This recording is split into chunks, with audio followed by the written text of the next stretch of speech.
Alright, good evening. Bring this volume down over here. Turn up my volume so that's all I'm hearing. Alright, good evening. Tonight, we are... Sorry, need to be over here. That's better. That's what you want to see. Make sure I got everything up. Got that. Viewers, sponsor banner, other box. Cool.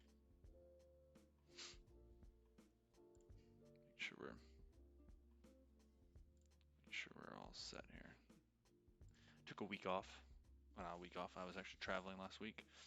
I was on the East Coast, so I didn't stream. So I was playing with some settings, and then I don't remember what I changed. So I want to make sure that everything looks okay.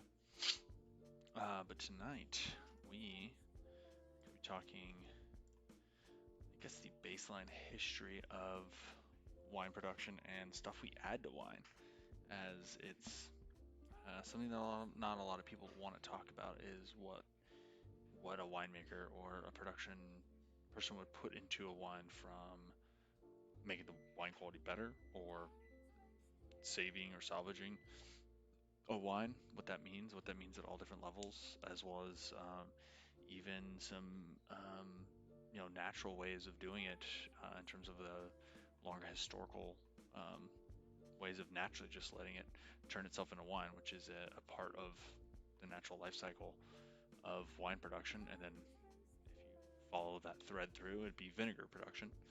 Tonight I'm drinking a little Tempranillo, Spanish variety, from Paso Robles winery, Rabble, which sadly is now part of the company which I work for. Not sadly, sorry, that's the wrong way to say it.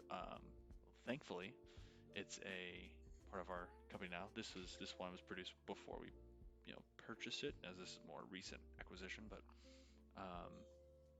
they're making some fantastic wines out of there. It's part of the Tooth and Nail Winery, or Rabble Wine Co., which they have a storefront in Paso Robles off the West 46 in Paso called Tooth and Nail. They're still making some great wines out there. Check them out. Yeah, woo, Paso. I drink a lot of Paso wines. There's some great quality and great price points for drinking them, so I thoroughly enjoy them, and it's very accessible, and I go out there a lot, so I want to talk about what I know, but also the wider world as it is. And so I really gotta start at the beginning. How wine was made, thousands of years ago. I mean, they found urns in ancient Mesopotamia, ancient Egypt, ancient Greece, ancient Athens, throughout the Roman colonies. I mean, wine's been a part of that. Beer, mead, all these different fermented beverages is a part of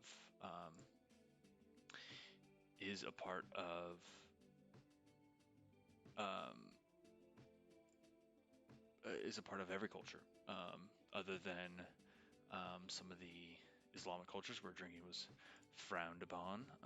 It's one of those major aspects to most beginning civilizations and learn how to do it. So from a baseline, what is wine? Wine is grape juice that is fermented using the yeast and or bacteria in the air, and then through that alcohol fermentation process, you're removing all the sugar, creating wine, and hopefully completing it. I would doubt that the ancient wines of the world were perfectly crafted wine. I bet they're actually pretty good. There's a lot of those cultural practices that have been used from the very start that I'm going to touch on a little bit, but I think that's one of the main interesting parts to our wine production is not a lot has changed. That's the little teaser. Not a lot has changed. How we control the process, that has changed a lot, especially in the last 50 to 60 years, with the science technology being the fact that we now know what these organisms are. We've studied them, are studying them, and now better understand the biology behind them, the biomechanics of yeast and bacteria, um, and now can breed specific aspects into yeast, so we can better deliver great aromatics or texture or body or color, as well as even these days we're using a little bit of what I call fighting fire with fire. We're using biological controls instead of um, some of the more basic preservative methods. And I've always found that very interesting, from a balance of mindset, personality. How do you use the internal system like a firefighter would with a fire? They create fire lines that then suck and eat all the material before that larger fire gets to it. It's very similar to what we're using now. And so, speaking of controlling the systems, one of the first um, aspects to wine and ingredients that people always talk about is going to be sulfur dioxide. Sulfur dioxide, or sulfur in general, has been used for thousands of years across throughout the entire process, whether that is in the vineyard, in the winery. It's a part of our process to control the scenario, to make the best wines possible. It's been used for, I would think, at least 150 years, if not longer, maybe even 1,000. Don't quote me on this. I'm just here to pontificate on at least the modern history of it all. The use of sulfur is a twofold effect. You have its antimicrobial properties, and then you have its antioxidant properties. So it's great at scavenging excess oxygen that's dissolved in your wine, to manage that, and not allow it to oxidize as fast, uh, and become aldehydic and or nutty or just straight vinegar.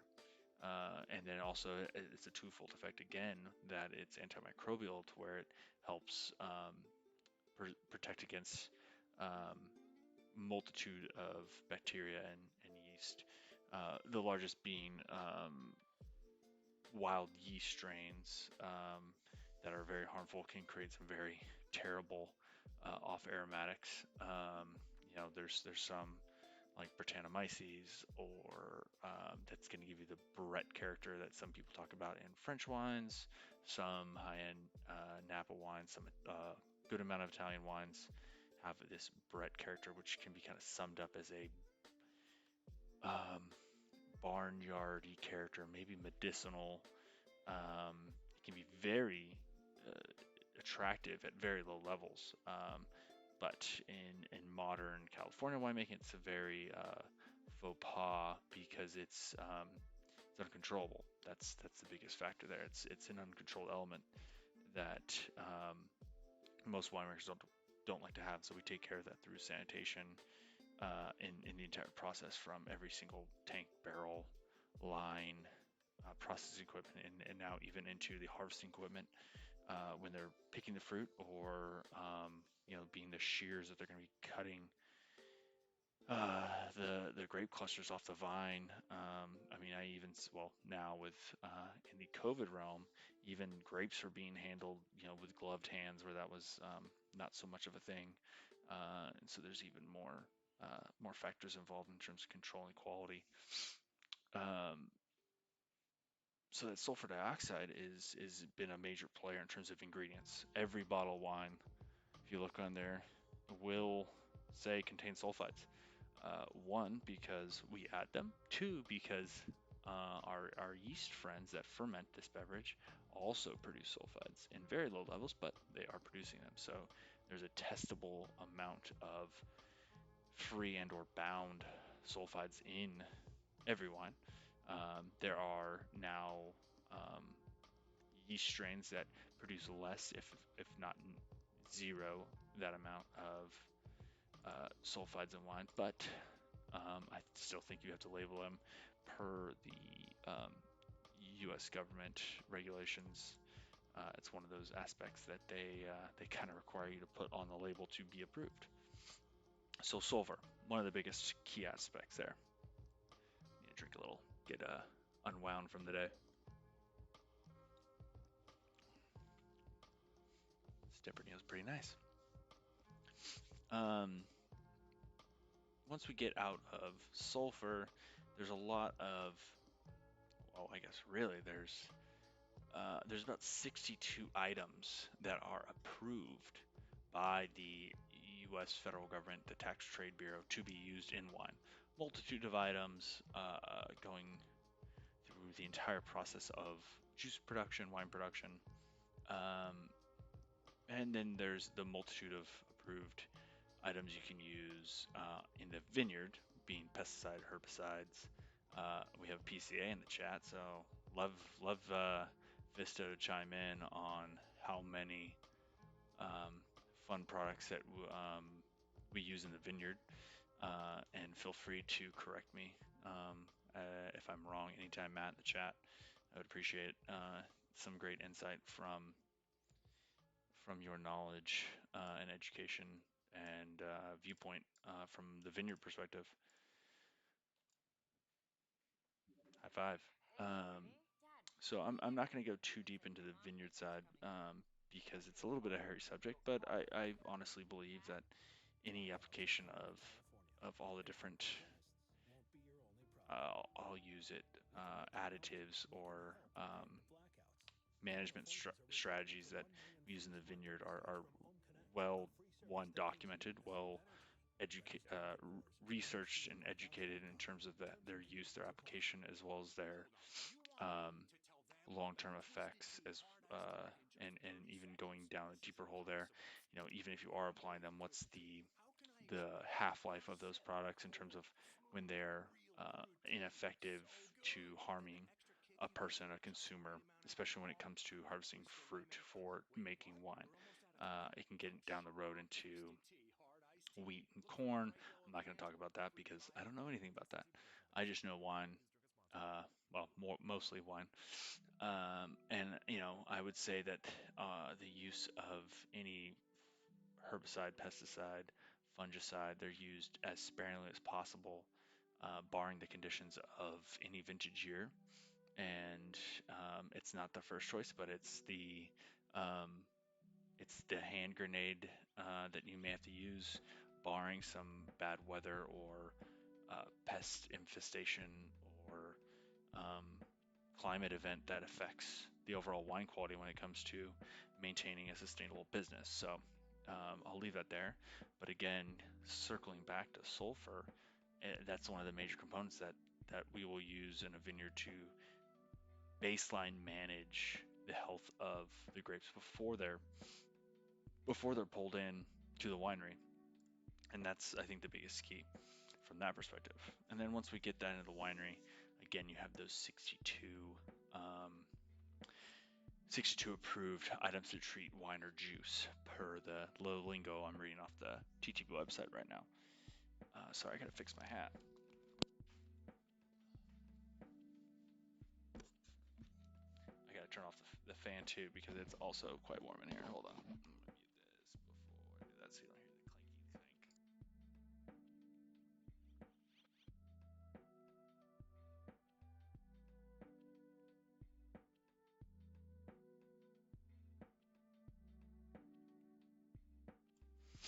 clink. As it's going to be hitting some record temperatures throughout California this week. It's warm right now, and my goofy butt is sweating. And it's 8:42 this evening, and it's warm. It's starting to cool down nicely, but definitely not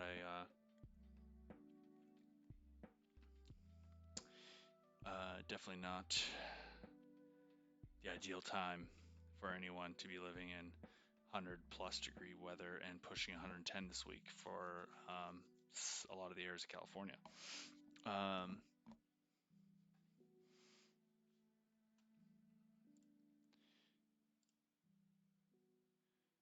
Hey, Whiskey and Wow, if you got a second, please throw something in chat. I got to buffer some statistics because they rate your average users typing throughout your stream. So I appreciate just type at the keyboard, anything. Feel free. I appreciate any of the commentary throughout or questions, but sometimes they don't really give a shit what you're putting in chat. It's just data for them. Yeah, Matt, that's or Fisto, I should say. As there's 2 Matts currently in chat. The other people are me, myself, and I. That's exactly right. Any products used in the field are a last resort. And that's the perfect applicational thought process you put into running a good solid business. Is that they're expensive to probably apply, and spending that money when you don't necessarily have to is a perfect reason rationale, and that even corresponds to the wine side too. Being that the wine we want to do as little as possible, the more quality that's in the wine, the less we have to add, and that's kind of the points I'm going to get to throughout this discussion topic. Is all the different things we have to add. So I want to bring it back to baseline winemaking from the longer historical point. So before there was any of these products that we have now to use, these 62 different items we have to use now, they basically have to pick fruit at an ideal point that's healthy, clean, or as clean as possible to produce a good wine that has enough sugar, enough acid to be palatable, to make enough alcohol to keep as long as possible so to be consumed. As you only have one shot to do it versus something like beer or mead, which you can kind of brew at any point. And I would presume that from a historical standpoint, I've never read a historical book on wine. I probably should. There's probably some interesting details there, but I'm going to take a couple of swings at this. I could probably presume a lot, or maybe I've heard it or read it in the past. But they're going to have to pick it fairly underripe to maintain some higher levels of acidity to keep that wine in balance and keep it more microbial stable. They didn't know what was going on in there. They probably had maybe a guess, but they just probably thought the gods have bestowed this juice to now turn into wine, and I am great for it. Ancient winemakers probably realized there's something going on there. I personally don't understand it, but I know that if I pick it, when it tastes like this, it's tart, but it's not overly tart, but it's sweet, has that balance. Boom, I can make some good wine for the pharaoh to enjoy, or whatever it was, or the king, or the emperor, whatever it may be. And they probably found that through the multiple vintages they worked on, and they learned through apprenticeship to be taste testing, and we do that today. We're out in the fields tasting, trying to figure that perfect point where the acidity is balanced, tannins are balanced on red wines, and there's enough sugar to produce the end alcohol point or potential point we want to hit to make a quality product.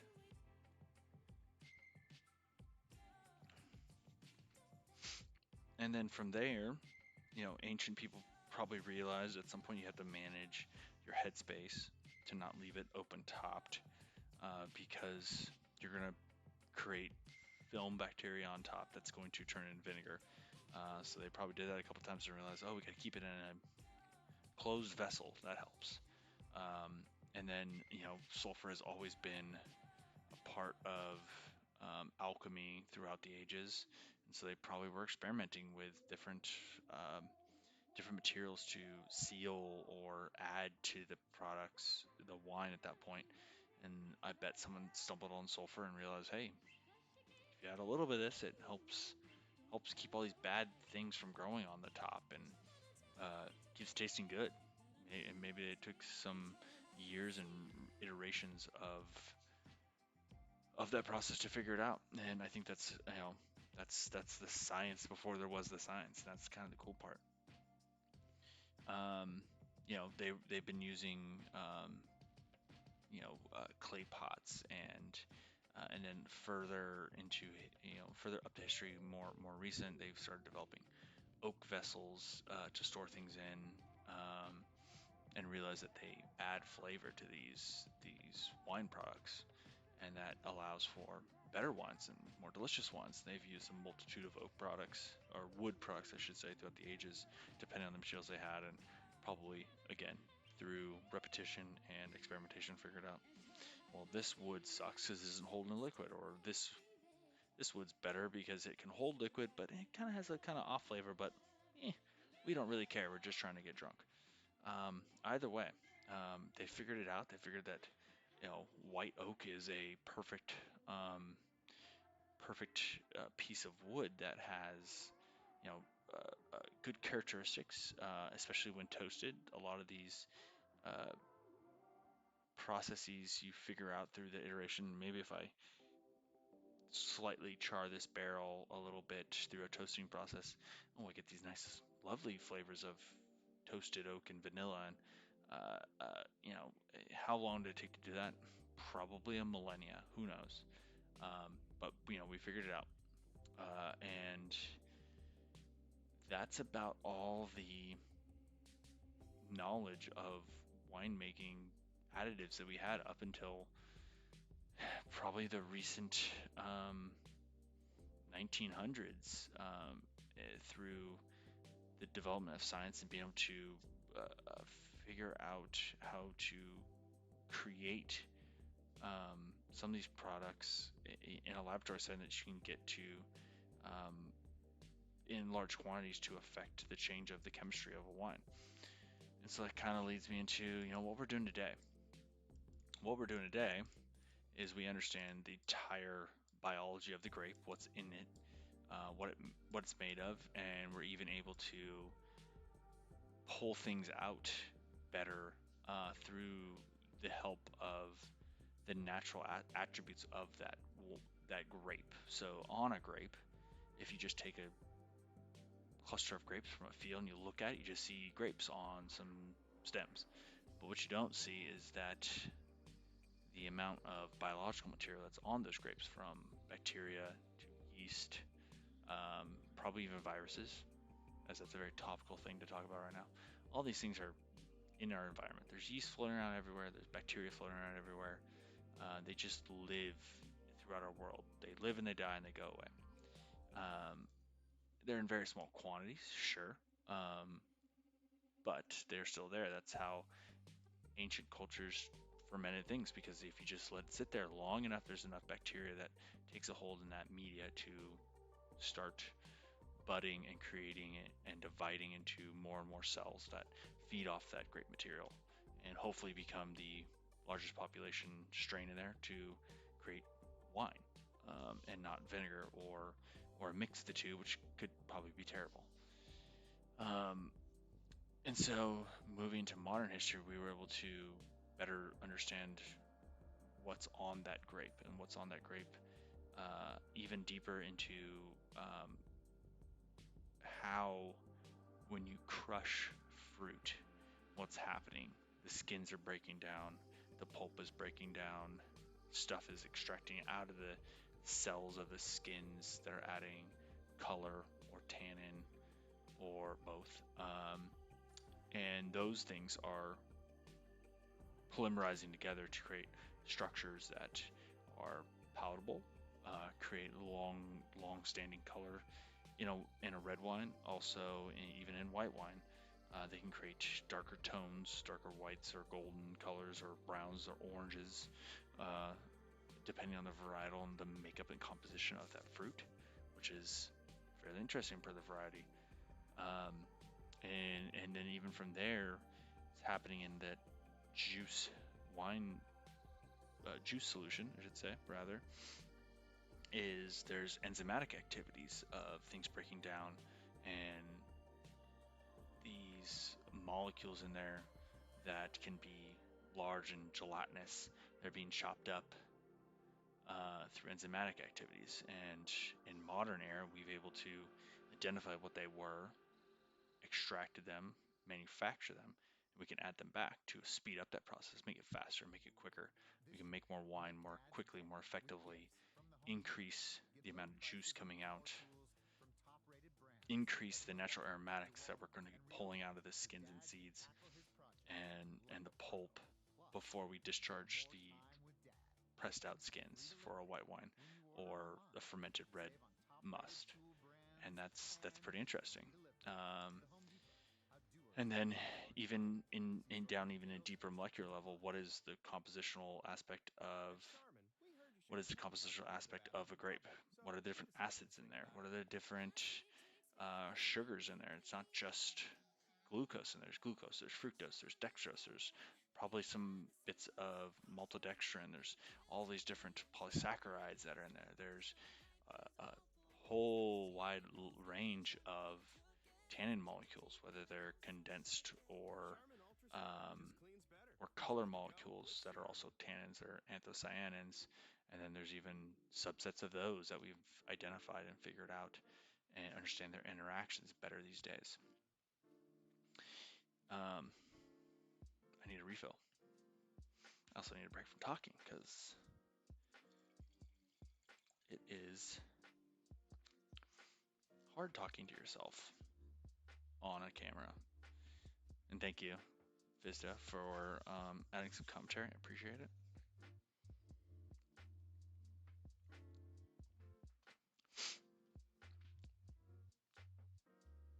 Vista, that is a Matt, Shay, because you're probably the only person in here, but that is a great question. Is guaiacol released into wine from toasted oak?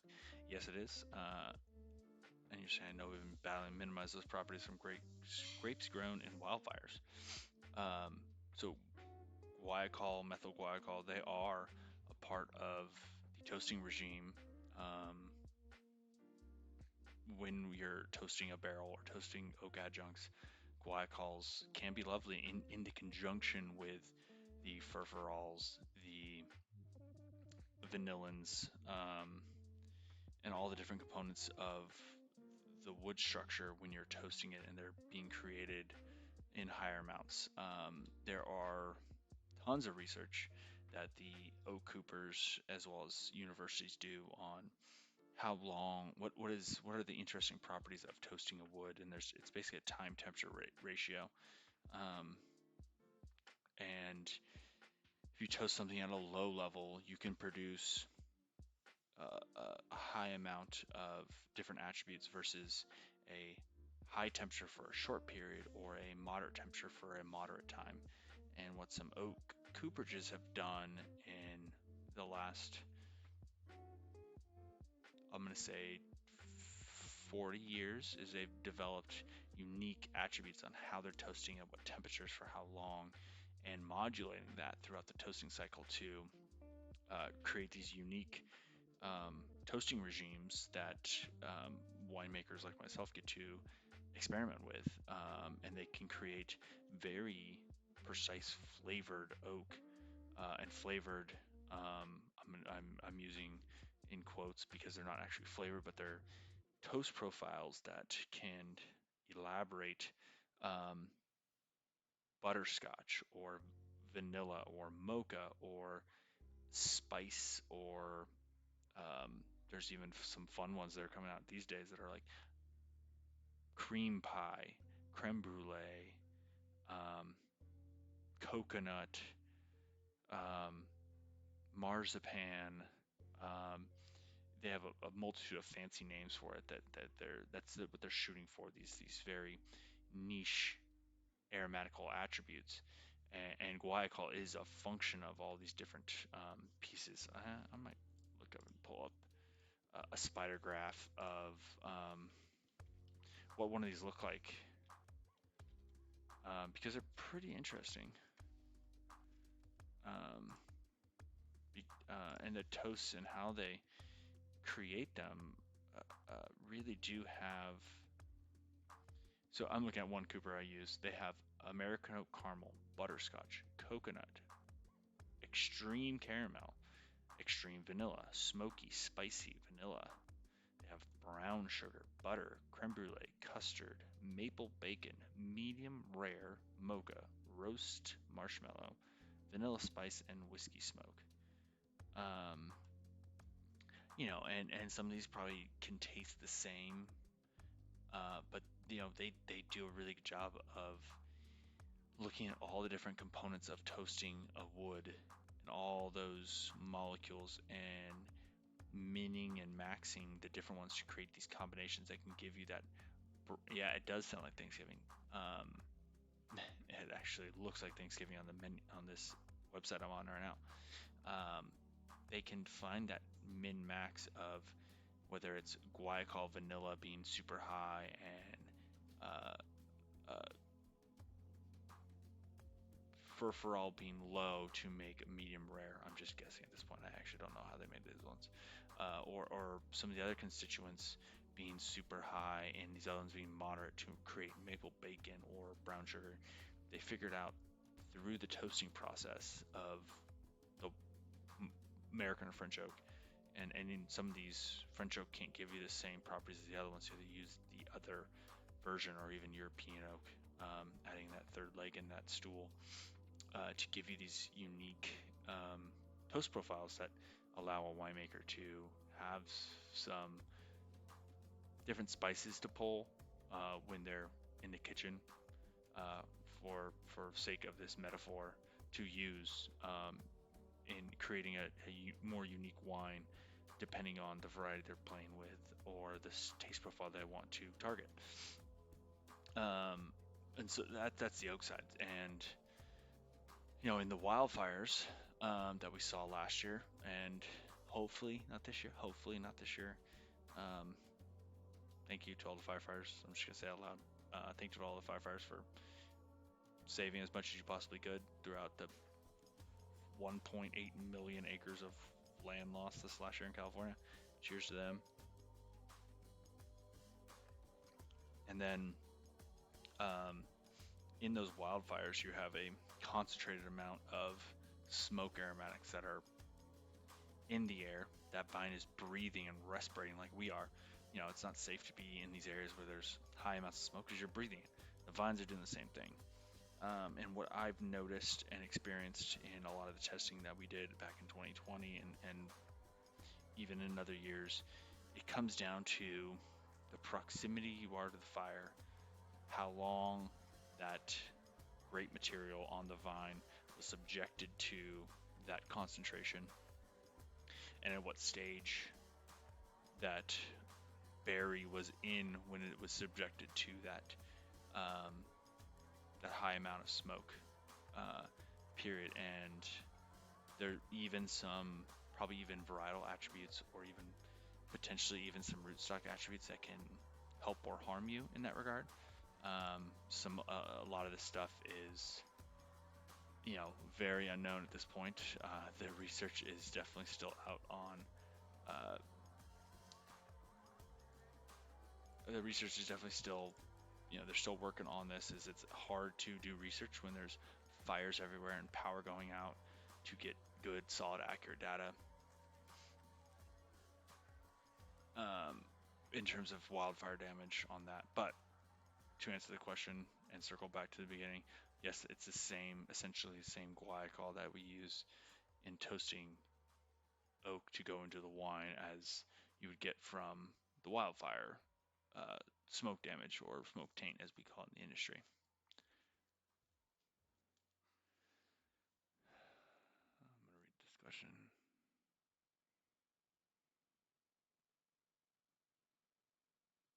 Skimmers. I don't know what you mean by a skimmer, but elements? Yeah, exactly. There's a lot of variables when it comes to grape health and growth cycles, and it's very dependent on the weather and life cycle of the vine and the berry at that time. Look at the weather coming up this next week in California, especially in the Central Valley. It's going to be 110 plus throughout the valley, but it's also mid-June. Most berries in the Central Valley haven't even hit veraison, so they're still hard. They're still green. The vines are going to essentially shut down that growth cycle for this short period because it's going to be so bloody hot. They're not going to be able to do themselves, and they're going to try and save themselves and save their babies, the fruit, so they won't have to worry about this high heat. If this was September, that would suck. July, it's not great. August, it's also not great. So it's also very dependent on that attribute as well. So again, many elements to that. But, oh, wrong button over here. Circling back to, keep hitting the same button. What am I doing? Kind of circling back to our additive state. We're at a point where we're able to, one, understand what's in the fruit, and now we're able to manufacture that same ingredient so that we can adjust the chemistry of the juice or the end wine that's allowable, again, by these 62 items that the Tax Trade Bureau allows us to add. And so manufacturers and companies have developed, and they have their own internal research further refining these products to make them more cost effective, more viable, more effective at lower dosage rates. And I'll get into all the individual items on what are mainly used, because there's a lot of items in here that are not used anymore or rarely used anymore in the United States. I'm not going to speak to outside that because who knows. But if you look at the grape chemistry, again, you have your acids, you have your main acids, your tartaric acid, malic acid, citric acid. You have your sugar, your glucose, your fructose that we concern ourselves with. We have our color elements. We have our tannic elements. And then there's even some other color elements that are bad in white wines that cause browning or pinking issues. And all these different things, we have tools in our tool belt to fix and adjust. That's allowable by the government to correct or keep on track of our end goal of producing a quality product for the consumer to have. And we have to understand the science behind it. We have to understand how to use it, when to use it. And so we can go down the rabbit hole a little bit. I like to use Pinot Grigio as a great example of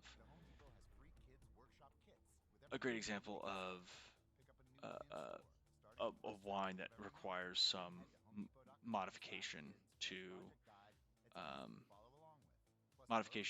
itself by way of additives. Um, there's a lot of Pinot Grigio grown in the state of California. And if you've ever seen a Pinot Grigio grape, it's an interesting grape because it's kind of a muddy, rusty red color, with some kind of green speckles in there, depending on the ripeness of it. But it's not really pretty fruit. And what you get when you press that fruit off that wine is you get kind of a light white, straw, brown, maybe a little hint of rusty red color in it. And we have to correct that because no one wants Pinot Grigio that looks like straw, muddy, rusty red. It's not very attractive, and so we have to use a couple of different processes. There's physical processes like using oxygen to oxidize all those color pigments out and drop them out of solution prior or during the fermentation process. Or we can use additives like activated carbon, which binds to those color elements and removes them, and then we filter or remove them through a physical process to reduce or eliminate that color and the activated carbon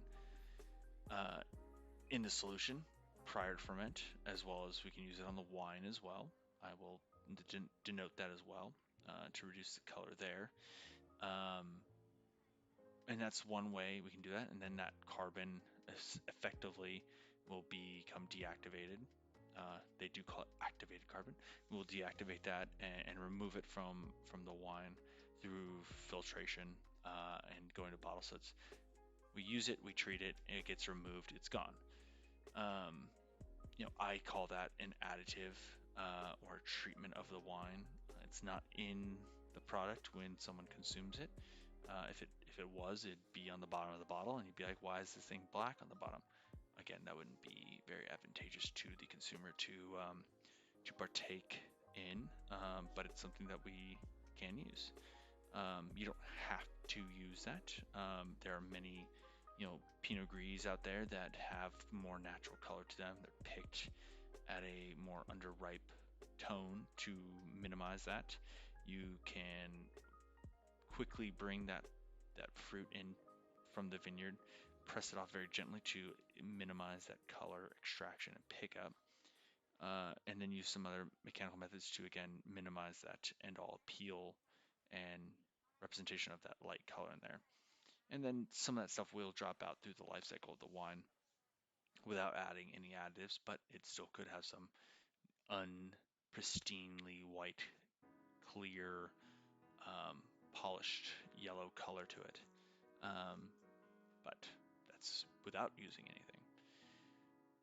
And there's a multitude of items in here, from milk products to egg products, whether it's fish eggs or chicken eggs, to use the proteins that are in that egg in a refined sense. In that refining sense, sorry, I lost my train of thought there for a second, to remove any bitter compounds. Those type of products are great for that. Same thing with milk products, whether it's derived casein or gelatin. They have the same end product, from different protein sources.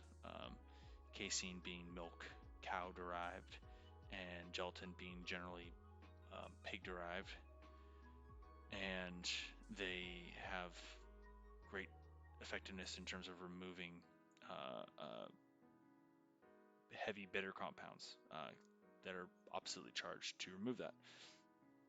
I did talk a little bit about enzymes. I think that's also important perspective there too, is we've been able to create and use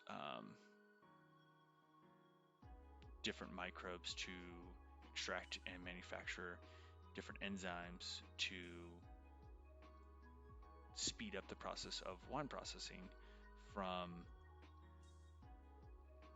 I'd rather be playing video games right now, Katie, but I do love talking about wine. That's kind of the main goal of this, is to talk about wine, create some interesting space to discuss wine topics, and then I play video games. So it's a hybrid model that I'm experimenting with. And Matt, your question on Gewürztraminer. Does Gewürztraminer need color correction? I would presume so. I've worked with Gewürztraminer very littly in my previous life. I think there's viticultural practices in play depending on where you're at. I've seen Gewürztraminer have I called it like a nutty green character, almost like a pistachio. It's kind of like green speckled brown. And depending on your press scenario, your pressing regime, how fast you can get to the winery, if it's hand harvested or machine harvested, that affects differently.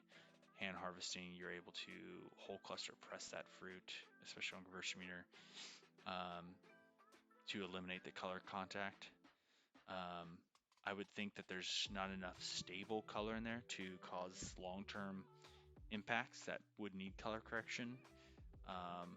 But that's something I would definitely need to kind of circle back on when it comes to that particular item. And some of these color attributes, they don't have much of a problem up front in the wine life of the fermentation. It's more the end state of a finished wine. You may not be able to physically see some of these compounds in there because they're in a state of reduction that you don't see them, but if they get oxidized, they can kind of flash out and become pink. And we test for these things in a lab setting, where we force a lot of reactions to happen to check stability, for lack of a better term. I need some water actually. And I'll kind of jump into that aspect of stabilities and how we treat that in a modern society, to create kind of these polished wines that you see in every bottle. And there's still people not doing that these days because they don't need to. Um, so kind of I'm working down a list I have on I pulled out of different sources on the internet. Um, there's all the enzyme activities, so there's all different enzymes, whether they're for breaking apart cells in uh, the microbial structure of different things, or breaking apart pectinases or glucans, or these different polysaccharide type of items, or even enzymes to help break up potentially harmful carcinogenic things. If you have a risked wine that could produce something like ethyl carbamate, which is a carcinogen that you don't need to know about that, but through excess nitrogen in the wine and then having excess urea in the wine can help form a carcinogen. So usually you use up all your nutrients, your nitrogen in the fermentation. But if you had a high level of that in a stuck fermentation, you may have excess amount and be at risk for a carcinogenic formation later in the life of the wine. There's all sorts of crazy acids that you can technically add that aren't really ever used in real world. Isinglass, which is some sort of fish product that is rarely used these days.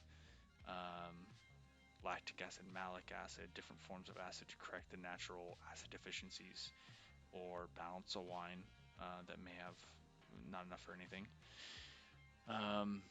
There's the actual yeast we add. Again, these manufacturers have derived and developed different yeast strains to maximize the aromatic attributes to any wine, whether it's a Cabernet, Sauvignon Blanc, a Tempranillo, which I'm drinking tonight, that I need more of. All these different yeast strains are, normally, non-GMO derived, but using through breeding technology, using through observation and characterization, as well as sometimes they're just strains that are pulled from this best winery in some area of France where the best wine of the world was ever created, and they'll take a strain of that and say this is genetically different than this other strain of the same species of yeast, or Saccharomyces cerevisiae is the base yeast. I'm not gonna say strain, but the trying to think of my kingdom levels there. Whatever that next level up is in terms of the fungus that we use for yeast. Saccharomyces cerevisiae is the baseline. Then there's all these subset strains that have slight genetic attributes to them, like humans do. We're all generally humans. Some of us may not be, but some of us are taller, some of us are shorter, some of us can run longer. Same thing that we're doing the yeast. Some of us only need 4 hours of sleep. Some of us need 10 to be functional, normal adults. Oh, what do I think about wine aged in whiskey barrels? That's a great topic. It's been a big hot topic and a new item within the current wine industry in the last 5 to 7 years. I think there's some great attributes you get from that, in terms of adding a different element to the wine. The whiskey barrel is a charred barrel, so it's physically lit on fire for a certain amount of time to add a high amount of porosity to a distilled spirit, which would age on that for a certain amount of time. And once that's done, we can take a wine and put that in there and extract a very heavy amount of some of those same attributes you'd find in a whiskey, which are very similar to attributes we find in a wine, but we do it in a very lighter touch for a longer time, uh, uh, versus a whiskey, which has higher alcohol, so you extract a lot faster. Um, and a wine would want to do it slower to not oxidize the wine too quickly or acclimate too much of that flavor too fast. So it wouldn't be ideal. I would love to try a freshly charred wine, a freshly charred barrel with wine in it. I think that'd be even more interesting. But it is illegal to use a fresh charred barrel on wine, per again the regulations of the Tax Trade Bureau. We have to use a toasted barrel. There's some gray area in what they refer to as charred versus toasted. Some of these very long toasts that can provide some of the guayacols we talked about, the furfurols, the heavy concentrations of vanilla or vanillin. You can get that with very extensive toasting, uh, where it's basically a charred light version. And there's some producers of oak products and oak barrels that they're kind of getting right to that point of charring, but it's not ever actually on fire. They've just toasted it for so long it now has some kind of charred attributes to it. So there's some very interesting attributes there. We talked about our milk products. We talked about oak, and there's all different things there. And then there's even some more fancy items, and this is kind of one of my favorite ones. It's called polyvinyl polypyritlidone, or PVPP for short. It's a fun thing to say, but it's also fun to say the full name, polyvinyl polypyritlidone. And again, it's a,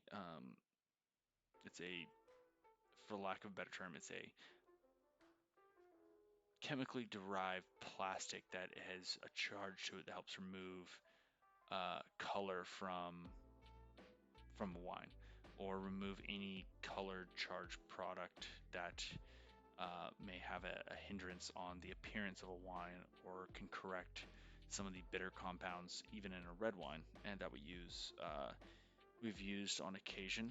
Back to our Pinot Grigio discussion a second ago, we use that to color correct minor oxidative color attributes to a Pinot Grigio throughout the life of the wine, as there's a lot of these hidden color components that can be not pleasing to the consumer eye in terms of the standard thought of what a Pinot Grigio should look like, or a Chardonnay or a Sauvignon Blanc. So we can correct these things using that particular product or other methodologies. All sorts of stuff. I'm getting towards the end here.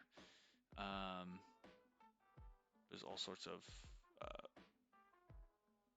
potassium bitartrate or cream of tartar. We use that to stabilize the wine. I'll get into stabilization here in a moment.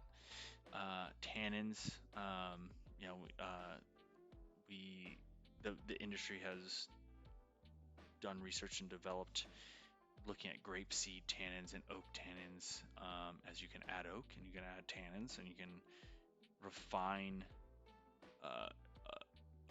American or French oak and derive the tannins that are from that, and develop a powder constituent to be added and dosed into a wine to get some of the same attributes and structural components that you would from maybe a long-term barrel aging, but you can add it with the dump of a bag into a mixing tub and then homogenate into your wine. You can build the structure of a wine.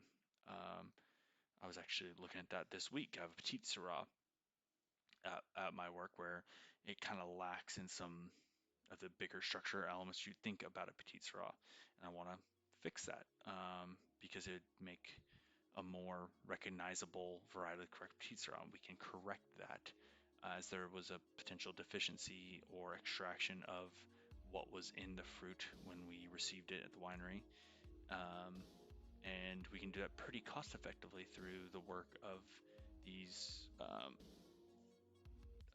manufacturers that derive tannins from grape skins, seeds, oak, and either keep them separate and refine them even further, or even make up blends to elaborate on the type of the tannin that are in there, whether it's a condensed tannin, an ellagic tannin, or a blend of the two, or blend of there's even a couple other segments of tannin submolecules or subsets of orientation of those molecules. So there's a ton of different ways we can use different additives to facilitate the production of wine from a speed perspective, from a quality perspective, from a yield perspective, from a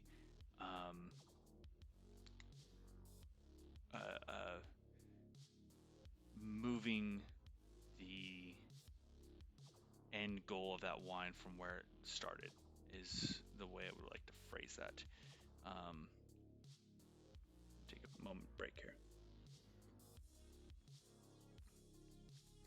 A lot of times there are wines that, through all the best efforts and intention, is never going to make up the best structured wine that we want. Cabernet is a great example. You talk about Napa Cabernet, Sonoma Cabernet, Paso Cabernet. Those wines are a well-built foundation and structured house. The 2x4s, I'm using a deep metaphor here. There are 2x4s placed in all the right spots. They have perfect structure. They hold the roof well. Sometimes there's a vineyard that doesn't perform the same, and so maybe we knocked out some 2x4s in these different sections from a impact from a climate perspective, a viticultural perspective, or maybe even the wine making production side couldn't extract everything we wanted to without having an issue with that wine later down the life of that process. So we want to then go back and add in those studs where they need to be. Again, deep metaphor here, but it goes to the effect of we have the ability to supplement that structure using the same material, but not from its original source. We can take these tannins, oak derived or grape derived, and add them in a place where maybe they were lacking from its baseline grape self.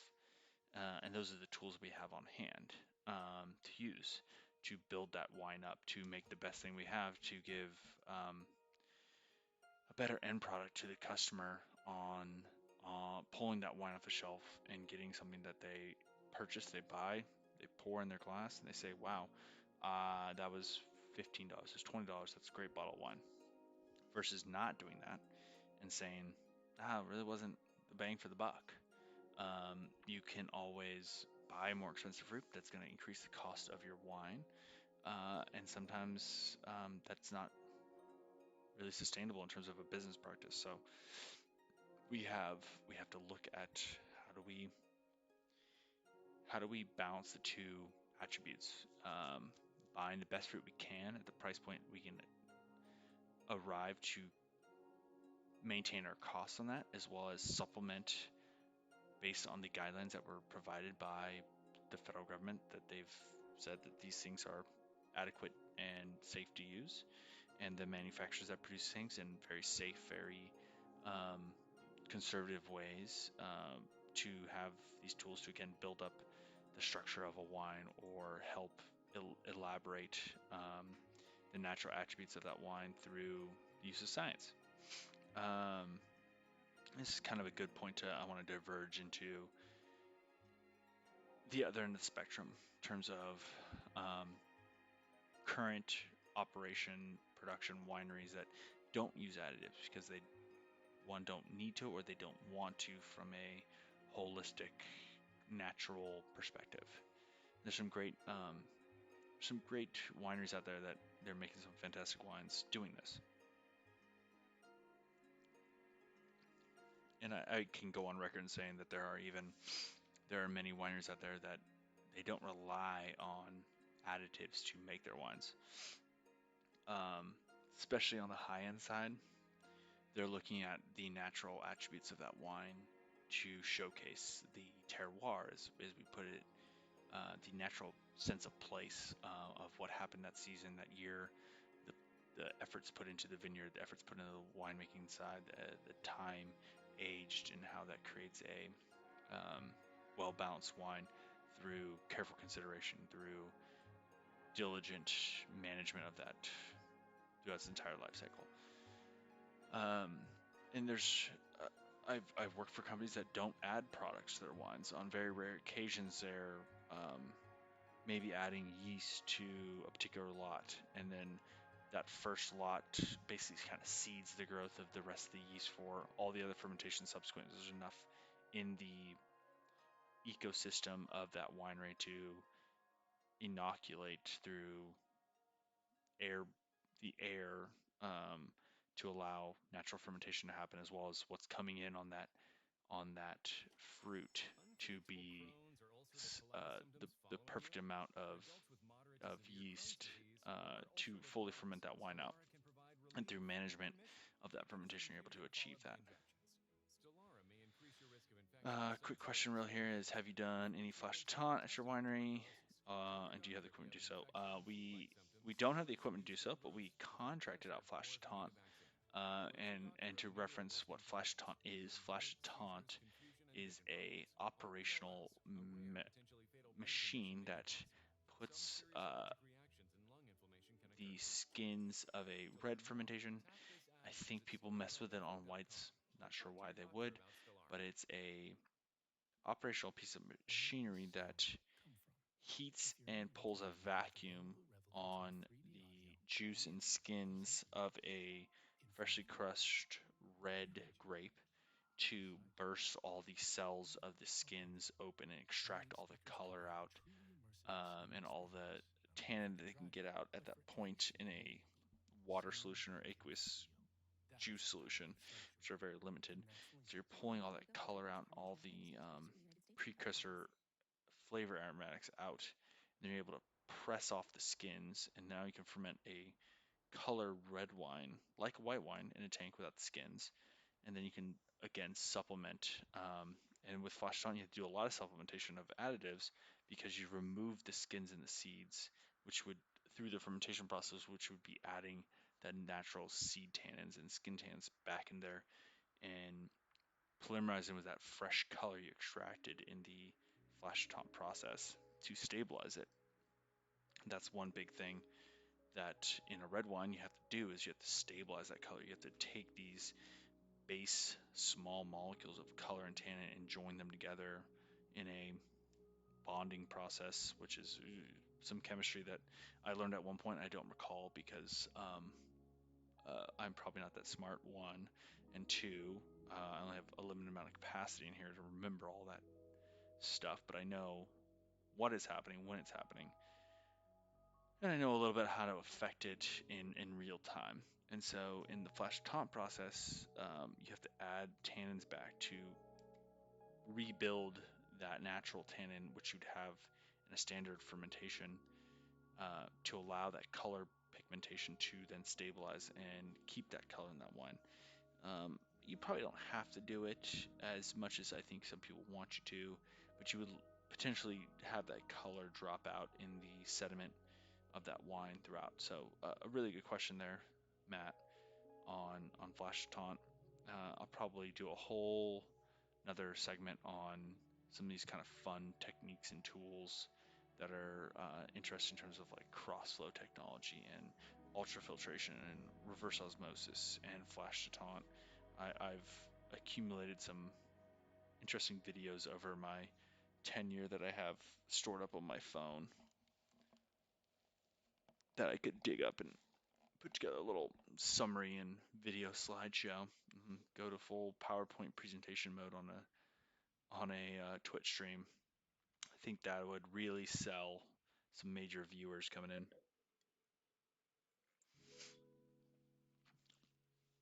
So we talked about about the high-end guys and how they don't add too much to the product. And there's a lot of people out there that pride themselves on the fact that they have the fruit quality, they have the practices in place. They don't have to really add much other than light doses of sulfur um, at various stages of the life to kind of lock in the security of that wine. Um, you know, before before crushing that fruit, um, after fermentation, and a little bit throughout the aging cycle in barrel or in tank of that wine to maintain the freshness, maintain the protective blanket of that wine, and then through proper management and sanitation, all the different attributes, they lock in all the quality they have there. And some of the more hot topic items that they have now on wine production is this whole methodology of clean wine or natural wine production. And there's some companies out there that have some products that they're basically pumping as our wines are clean for you. They're better for you because they're clean. They're using these terminologies, um, and they're denoting what that is, and they're denoting that there's no residual pesticides in there. They're um, they're not adding any of these ingredients in there. They're naturally fermented. They're from family farms, etc., etc. They're low sulfur, low sulfides. They're not adding sulfur dioxide. Um, and they're claiming that these have intrinsically better properties to maintain the health of the consumer for them. And for the most part, they're true to their word. They're doing what they're saying. I don't doubt that. Um, but what they're using is um, they're using some excellent marketing techniques to highlight themselves, but not the overall arching higher end of the wine industry, which they naturally already do that. They're using uh, different levels of sustainable practices in the field, as well as their wineries. They're using organic or even biodynamic practices in the viticultural aspects of growing that fruit. Um, and I even look back into really what do I add to a wine. And so from a white wine perspective, um, when I look at a white wine, let's call it Chardonnay. Um, when that wine comes in, we add sulfur dioxide, we add enzymes to the juice to extract as much flavor precursors as we can from the pulp and the skins as we press it. It also helps extract as much yield as we can. Um, we add supplemental tartaric acid if it needs it to maintain good acidity balance based on um, the end alcohol potential that we see from the amount of sugar that's in there. Um, we add nutrients to supplement any deficiencies that we need to complete the fermentation to elaborate the attributes of the yeast that we select for that varietal. Um, we add a light dose of that polyvinyl polypyritlidone in very small quantities to remove any brown or pink precursor molecules that could um, maybe oxidize in that wine later in its life. We add all this in the juice stage prior to fermentation. And then on the backside is once it's done fermenting, there's supplemental sulfur dioxide to maintain the freshness of the wine, the microbial stability of that wine. And then we look at the stability of the wine. That's one thing we didn't touch on in that little overall list. And so there are two different ways to think about stability. There are heat stability, the excess proteins which could be unstable in that wine, and then if that wine would be potentially warmed up to a certain point, those proteins could denature and fall out of solution and create a haze in the wine and be kind of mucky in the bottle. And I think for a Sauvignon Blanc, if it was hazy and uh, dropping sediment, it wouldn't look very good. So we use a bentonite clay that is, again, one of the 62 items we talked about that is approved to use. That bentonite clay will absorb to those proteins, and then we settle out that material in the sediment, and we remove the clean wine from that. And then later in the life, we'll subsequently filter that wine prior to bottling to fully remove any of that excess bentonite out of that wine, and we verify and check that that treatment was successful. Through again, we force those reactions to happen in the laboratory setting by taking a sample of that wine and putting it at a very high temperature for a set amount of time to force to see if at 24 hours at a certain amount of temperature will it drop proteins out versus a control sample, and what is the difference of those two. If it's within a certain range, we're saying that that wine is now heat stable. Same thing goes on the cold perspective. There's all these acids in wine. There's different constituents that can help or assist in those acids then dropping out of solution, creating crystals, which can be the wine diamonds or just basic crystallization of tartrates in the solution, which can be again a sediment that you see in the bottle if you stick in the freezer for too long. Not that the wine freezes, but those acid molecules combine and start creating crystalline structures that fall out, and once they get big enough, they're visible and drop out of solution. Again, not a pleasing thing to see for a consumer, a general consumer, to see in the wine, especially they think sometimes a tartrate crystal could look like glass. That's the major concern there. They see it, and there's glass in the bottle of wine. Oh no, that's gonna hurt me. Usually not the case, but that's where their mind goes. It looks crystalline and sharp, so they think glass. Oh no, terrible drink. Don't drink it. This is flawed. And so we use the same methodology of forcing that reaction on the cold perspective to see that difference of stability from a cool perspective or cold perspective, and we can use a couple different methodologies to remove that. The major way is to actually chill that wine down to a very cold temperature and let that natural process happen in the tank.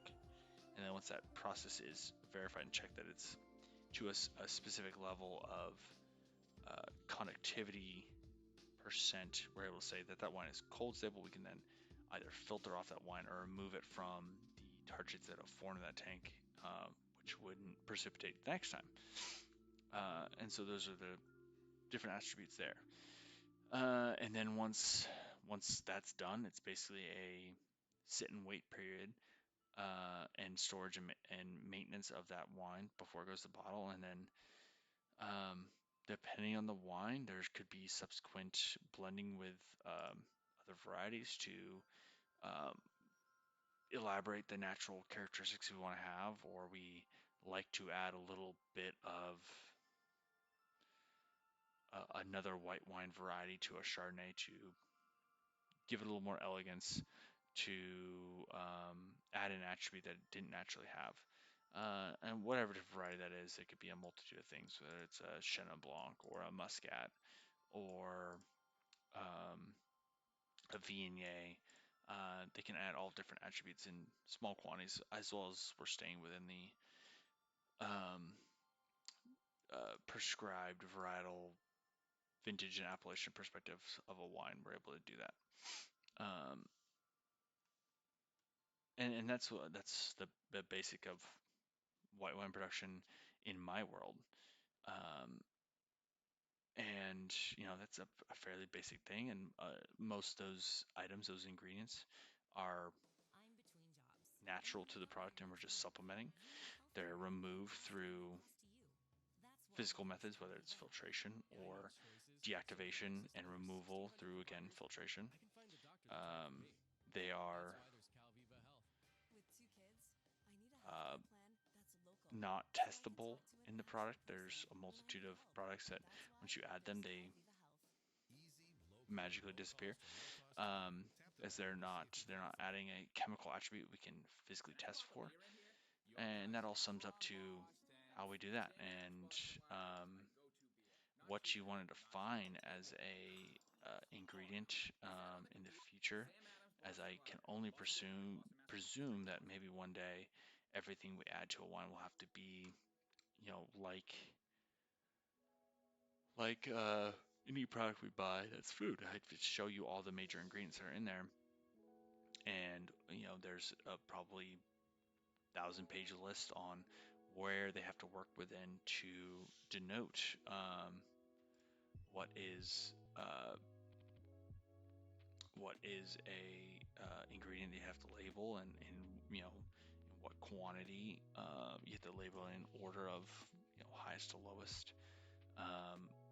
There's a multitude of other items that we could be using that could replace the use of different items, new sorts of stuff. That there's products out there that are great at doing the job of older products that aren't approved to use because they haven't been approved by, again, the Tax Trade Bureau to use in this scenario.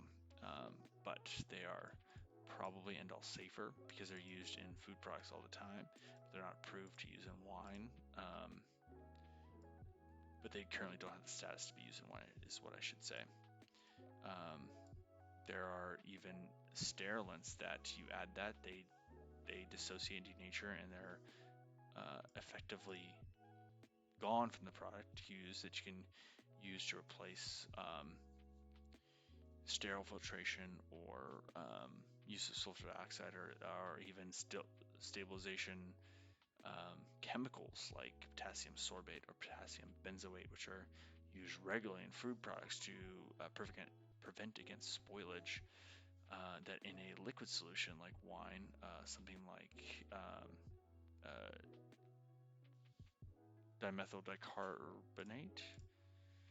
I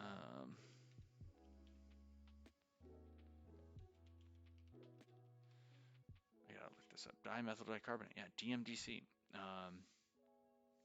is a great item that we use as a preservative and a sterilant, which kills yeast and bacteria. A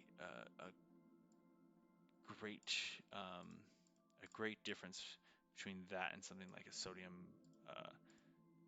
benzoate or potassium sorbate. That they are the preservatives that you hear everyone talk about. They're definitely, I think this is a better source chemical to use, that because it does it breaks down into basically CO2 and a tiny bit of methanol. So it's a definite, I think, a better, healthier perspective in terms of creating a stable wine, and maybe even some of these other food products could benefit from that scientific discovery there.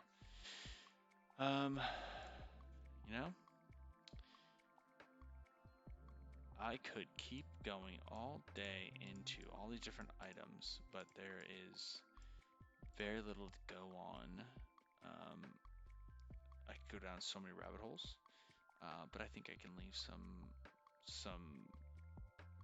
of these holes a little bit undiscovered, because there will be plenty more of these fun episodes to discuss in the future. So, if you have any other thoughts or questions, please put them in the chat. I thank you to all the friends in the last couple hours that gave me a follow on here, trying to build some following up. So I appreciate everyone who came in, asked questions, just commented in the chat.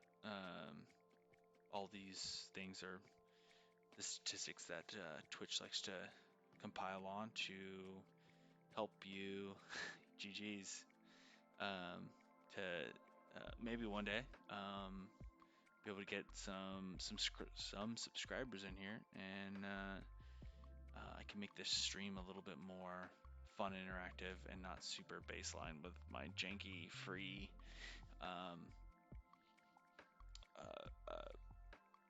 overlays. I'll probably have to, once I start getting a little bit closer to the first phase here, I'll start implementing some better overlays and some better functions so that this can be a little more fun and interactive, and hopefully get some more people in here to keep asking some great questions, because there definitely was a lot more fun questions on some different topics of wine, and I appreciate the feedback. So yeah, guys, if you're drinking some wine tonight, hope you enjoy. I'm gonna keep tasting a little bit of Tempranillo for a little bit, and then I'm gonna switch over and start playing some video games. Matt, I don't know if you play Call of Duty, but I heard through a little bird. Basically, Scotty G said you guys play a little Call of Duty. My game just updated, so I should be able to play. I'm gonna queue this bad boy up and get off all this jam over here, and we're gonna get to the business. Play for a little bit, see who's online, have some fun. Again, thank you guys for some great commentary in the chat. Thanks for the follows.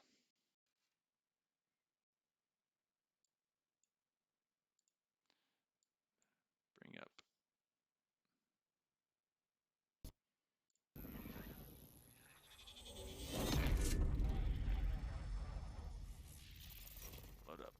Load up the game.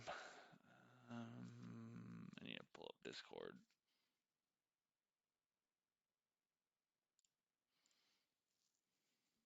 Oh, season 4 is live. Let's see.